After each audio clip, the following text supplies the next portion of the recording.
అండి. అందరూ ఎలా ఉన్నారు? బాగున్నారా? ఈరోజు మన ఛానల్‌లో నాటుకోడి కూర ఎలా చేయాలో చూద్దాము. దానికోసం కుక్కర్ పెట్టేసుకొని ఆయిల్ వేసుకుందాము. స్పైసెస్ అన్నీ యాడ్ చేసిన తర్వాత పచ్చిమిర్చి, అలాగే ఆనియన్స్, కరివేపాకును కూడా వేసుకొని బాగా ఫ్రై అవ్వనిద్దాము.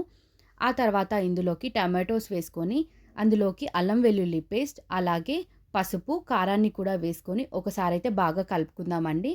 అల్లం వెల్లుల్లి పేస్ట్‌లో నుంచి పచ్చివాసన పోయిన తర్వాత కారంలో నుంచి ఆయిల్ బయటికి వస్తుంది కదా! అప్పుడు మనమైతే నాటుకోడిని వేసుకొని అందులోకి ఉప్పును కూడా వేసుకుందాము. ఉప్పు అనేది ఎవరి టేస్ట్‌ని బట్టి వారు వేసుకొని ఒకసారి బాగా కలుపుకున్న తర్వాత మూత అయితే పెట్టేసుకుందాము.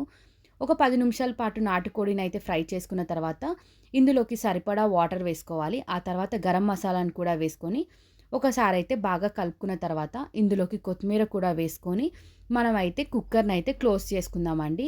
ఆ తర్వాత 5 విజిల్స్ వచ్చిన తర్వాత స్టవ్ ఆఫ్ చేసుకొని మనం 30 మినిట్స్ రెస్ట్ ఇచ్చిన తర్వాత ఓపెన్ చేస్తే ఎంతో టేస్టీ అయిన నాటుకోడి అయితే రెడీ అయిపోయింది.